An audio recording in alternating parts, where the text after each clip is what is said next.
میرے مصطفیٰ کریم علیہ السلام نے فرمایا بدترین دعوت ہے جس میں امیر بلائے جائے غریب نہ بلائے جائے. وہ بدترین دعوت حضرت ابراہیم کا طریقہ رہا ساری زندگی مہمان نوازی. ایک وقت ایسا آیا کہ اللہ تعالیٰ نے حضرت ابراہیم کو بہت زیادہ مال عطا فرمایا. اتنے اونٹ گنے نہیں جاتے، گائیں اتنی زیادہ کہ شمار نہیں ہوتی، بکرے بکریاں اتنی زیادہ کہ شمار، بہت زیادہ مال اللہ نے عطا فرمایا. اور ابھی کچھ عرصہ پہلے آپ پیچھے جائیں نا تو جو لفظ مال تھا وہ روپے پہ تو بولا ہی نہیں جاتا، وہ جانوروں پہ بولا جاتا. بہت زیادہ مال اللہ نے دیا، بکریاں، گائیں، اونٹ، بیل، بڑا کچھ. رب کریم نے فرشتوں سے فرمایا کہ واتخذ اللہ ابراہیم خلیلا، ابراہیم میرا دوست ہے.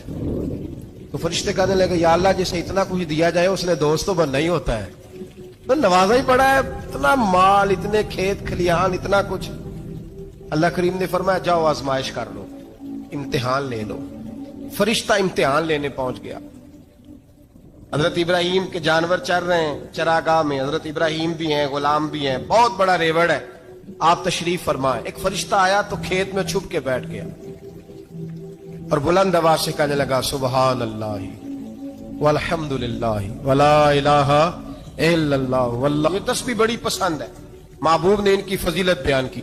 اب وہ حضرت سیدنا ابراہیم علیہ السلام کھڑے تھے تو وہ کھیت میں بیٹھ کے تسبیح پڑھنے لگا سبحان اللہ والحمد للہ ولا الہ الا اللہ.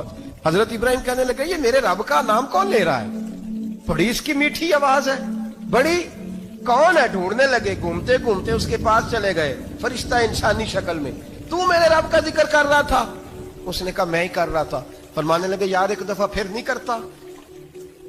تو کہنے لگا ابراہیم پہلے تو میں اپنی مرضی سے کر رہا تھا، تو کہتا ہے تو پیسے لگیں گے، پیسے ہیں تو کر دیتا ہوں. حضرت ابراہیم کہنے لگے بول تو کیا لے گا؟ میرے اللہ کا ذکر سنانے کا کیا لے گا؟ کہنے لگا جتنی بکریاں آپ چلا رہے ہیں ساری دے دے تو میں اللہ کا ذکر سنا دیتا ہوں. آپ نے فرمایا بس جا تیری ساری ہوئی میرے رب کا ذکر سنا. اور پھر شروع ہو گیا سبحان اللہ الحمدللہ ولا الہ الا اللہ واللہ اکبر. حضرت ابراہیم علیہ السلام کیف میں یار پھر ذرا سنا، نا علما وچ پھسا سانو، تو یار دی گل سنا سانو، ذرا دوبارہ سنا. میں پھر سنایا، ایک دفعہ پھر کہا. فرشتہ کہنے لگا بس جی آپ کے پیسے پورے ہو گئے. حضرت ابراہیم کہنے لگے چل ایک دفعہ اور سنا. کہنے لگا پیسے لگیں گے. تو کیا لے گا؟ کہنے لگا گائیں بھینسیں ساری میری. فرمایا بس یار اتنی قیمت، تو سنا صحیح، سارا کچھ ہی تیرا. پھر شروع ہو گیا سبحان اللہ والحمدللہ ولا الہ الا اللہ واللہ اکبر. گائیں دے دیں، بھینسیں دے دیں، وہ ذکر سناتا ہے. حضرت ابراہیم کبھی مچلتے ہیں، کبھی روتے ہیں، کبھی آہیں پڑھتے ہیں. تو میرے رب کا نام لے رہا ہے، ذرا پھر سے لے. کیف جاری ہے. کہنے لگا بس بھائی. حضرت ابراہیم فرمانے لگے تو اور لے لے جو لینا ہے، مجھے ذکر سنا. اس نے کہا ابراہیم بکریاں میں لے چکا، گائے بھینسیں میں لے چکا، اونٹ رہ گئے، سارے لے لوں گا پھر ذکر سناؤں گا. فرمایا جا تیرا ہوا تو ذکر سناتا رہ، میں دیتا ہوں. دے دیا. کچھ دیر ذکر کیا تو اب خاموش ہو گیا. حضرت ابراہیم خلیل اللہ علیہ السلام فرمانے لگے ذکر سنا. کہنے لگا ابراہیم اب تیرے پاس دینے کو کیا ہے؟ ہر چیز تو میں لے چکا. آپ فرمانے لگے یہ گائے بھینسیں بکریاں چرانے کے لیے تجھے کوئی نوکر ملازم بھی تو چاہیے نا. تو اس طرح کر مجھے رکھ لے، میں روٹی نہیں مانگوں گا، کھانا نہیں مانگوں گا، تو اللہ کا ذکر سناتا رہنا، میں تیرے جانوروں کی نوکری کرتا رہوں گا. حضرت ابراہیم علیہ السلام نے جب یہ کہا نا، فرشتے کی آنکھوں میں آنسو آ گئے. تر دامنی پہ شیخ ہماری نہ جائیے، ہم دامن نچوڑ دیں تو فرشتے وضو کریں. فرشتہ رو پڑا اور کہنے لگا ابراہیم مجھے سینے سے لگاؤ، آپ واقعی اس قابل ہے کہ اللہ آپ کو اپنا دوست بنائے، واقعی اس قابل ہے کہ رب آپ کو اپنا. حضرت ابراہیم علیہ السلام کا خدا سے محبت کرنے کا نرالا انداز. اور میرے بھائی یہی محبت انہیں میرے مصطفیٰ سے بھی تھی. ایک نبی گھر بنا رہا ہے، دوسرا بنوا رہا ہے. حضرت اسماعیل علیہ السلام پتھر اٹھا کے لا رہے ہیں، جناب ابراہیم بنا رہے ہیں. جب خانہ کعبہ بن گیا تو کہنے لگے ربنا وابعث فیہم رسولا، اے اللہ اب اسے بسانے کے لیے اپنا آخری رسول بھی عطا فرما. نبی پاک فرماتے ہیں میں دعا ہوں حضرت ابراہیم کی. اور حضرت ابراہیم سے رب کریم نے فرمایا چل ابراہیم کوئی چیز دے. تو کہا یا اللہ تینوں ہی تیرے نام پہ قربان کرتا ہوں، تیری ہوئی ساری، ہر شے تیری. حضرت ابراہیم نے دین کے لیے، آپ شہر بابل کے قریب پیدا ہوئے تھے، وہاں سے مصر آئے، مصر سے فلسطین آئے، اور فلسطین سے آ کر کے کعبہ آباد فرمایا۔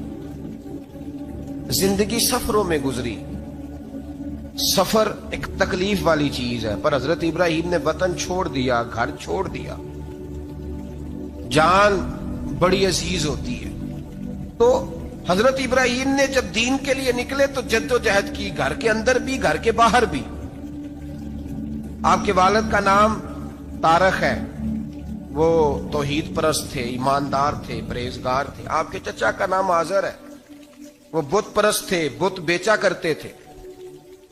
حضرت سیدنا ابراہیم علیہ السلام جب میدان عمل میں نکلے تو حضرت ابراہیم علیہ السلام نے اپنے گھر سے جہاد شروع کیا۔ لڑنا پڑا، گھر کے اصولوں سے، چچا نے جو رواج بنائے ہوئے تھے اس رواج سے ٹکرائے۔ فرمایا میں اپنے گھر کے اندر یہ بت پرستی نہیں ہونے دیں گا۔ چچا کو ایک دفعہ نہیں، بار بار 100 دفعہ سمجھایا۔ آپ کا چچا بت بنا کے بیچا کرتا تھا۔ حضرت ابراہیم علیہ السلام تھوڑے بڑے ہوئے تو کہنے لگا کہ چلو میرے ساتھ، تم بھی بت بیچنے ہیں، ہمارا کاروبار ہے۔ حضرت ابراہیم ساتھ نکلے تو بت پکڑا ہے، گندے پانی کے اندر اس بت کو ڈبوتے ہیں، کہتے ہیں کسی نے خریدنا ہے تو خرید لو، نہ یہ نفع دے سکتا ہے نہ نقصان دے سکتا ہے، جو اپنا آپ نہیں بچا سکتا تمہیں کیا بچائے گا، خریدنا ہے تو خرید لو۔ چچا کہنے لگا تو کاروبار چمکا رہا ہے کہ تباہ کر رہا ہے۔ گھر میں بڑے معاملات خراب ہوئے، جھگڑے ہوئے، لیکن حضرت ابراہیم علیہ السلام ایک منٹ کے لیے بھی اپنے گھر کے اندر بھی کمپرومائز کرنے کو تیار۔ یہ تھوڑا مشکل میں نے پہلو چھیڑ دیا ہے، یہ تھوڑا مشکل پہلو چھیڑ دیا ہے۔ تھوڑا سمجھدار آدمی ہے پر بیوی سے پردہ نہیں کرا سکتا، سیانا ہے، پنچایت کا بندہ ہے، جو اسے آپ کہیں گے وہ بات یہ سنائے گا، لیکن کہتا ہے نہیں جی میں نے کوشش کر لی ہے۔ کس قسم کی کوشش ہے صاحب، یہ کیسے ہو گیا؟ حضرت ابراہیم علیہ السلام نے گھر کے اندر سے فرمایا نہیں کرنے دوں گا، گھر کے اندر بھی ٹکرائے، فرمایا تم جو بھی ہو، پاش پاش کیا چچا کے اصولوں کو، اور باہر جب نکلے تو صرف علاقے کے چیئرمین سے نہیں ٹکرائے، ایم پی ایم این اے وزیر مشیر سے نہیں ٹکرائے، سپر پاور نمرود دنیا کا واحد حکمران تھا اس وقت، دوسرا کوئی حکمران ہی نہیں تھا، اکیلے حکمران سے جا کر ٹکرائے، کوئی ساتھ فوج نہیں تھی، کوئی ساتھ ان کے طاقت بظاہر دنیا داری کی کوئی نہیں تھی، پر حضرت ابراہیم جا کے ٹکرائے، اور میرے رسول پاک صلی اللہ علیہ وسلم نے سند بیان کی، فرمایا افضل الجہاد کلمۃ الحق عند سلطان الجابر، فرمایا سب سے افضل جہاد یہ ہے کہ تو ظالم بادشاہ کے سامنے کھڑے ہو کے حق بات بیان کر دے، یہ سب سے بڑا جہاد ہے، یہ سب سے افضل الجہاد ہے کلمۃ الحق عند سلطان الجابر، سب سے بڑا جہاد۔ حضرت ابراہیم کھڑے ہو گئے، سپر پاور سے ٹکرائے۔ یہاں ہم لوگ حکمتوں کا شکار ہیں، دیکھیں گے، کریں گے، سوچیں گے، اور مولوی صاحب کو ویسے کہتے ہیں آپ پرہیز کریں سیاسی باتوں سے۔ بھئی اللہ کے ہر نبی نے جا کے وقت کے ظالم حکمران کو لتاڑا ہے، للکارا ہے، یہ تو مشن انبیاء ہے۔ حضرت سیدنا ابراہیم علیہ السلام نے جو اس کو جا کے کہا کہ تو جھوٹ بولتا ہے، تو جھوٹا ہے، تو خدائی کا دعویٰ کرتا ہے، تو بہت بڑا ظالم ہے، اور قرآن مجید نے اس ساری بات کو بیان فرمایا۔ حضرت ابراہیم علیہ السلام سے کہنے لگا میں رب ہوں، تو آپ نے فرمایا میرا رب تو وہ ہے جو زندہ کرتا اور مارتا ہے، تو پھر آپ حق بات بیان کریں گے تو اللہ مارے گا کہ بندہ مارے گا؟ کچھ بھی نہیں ہوتا، کیونکہ زندگی موت کس کے ہاتھ میں ہے؟ اللہ کے ہاتھ میں، زندگی موت اللہ، کچھ بھی نہیں ہوتا۔ انسان صحیح سمت کا تعین کرے اور صحیح چلے۔ حضرت علی شیر خدا سے کسی نے کہا تھا کہ آپ کے بڑی دشمنی ہے، کوئی محافظ رکھ لیں، آپ فرمانے لگے موت خود بہت بڑی محافظ ہے، وقت سے پہلے آتی ہی نہیں، بڑی محافظ ہے، وقت سے پہلے۔ علامہ نورانی رحمت اللہ تعالی علیہ کراچی جیسے شہر میں رہا کرتے تھے، جہاں گام گام پہ خطرہ تھا، لوگوں نے کہا حضرت اتنے بڑے لیڈر ہو، آپ کی جماعت کی 62 سیٹیں ہوئی قومی اسمبلی میں، ایک ایسا وقت بھی آیا تو کوئی ایک آدمی بندوق والا، آپ فرمانے لگے مجھے ضرورت ہی نہیں، اس لیے کہ جس خدا رسول کے لیے میں نکلا ہوں وہ خود ہی حفاظت کرنے والے ہیں، ضرورت نہیں ان چیزوں۔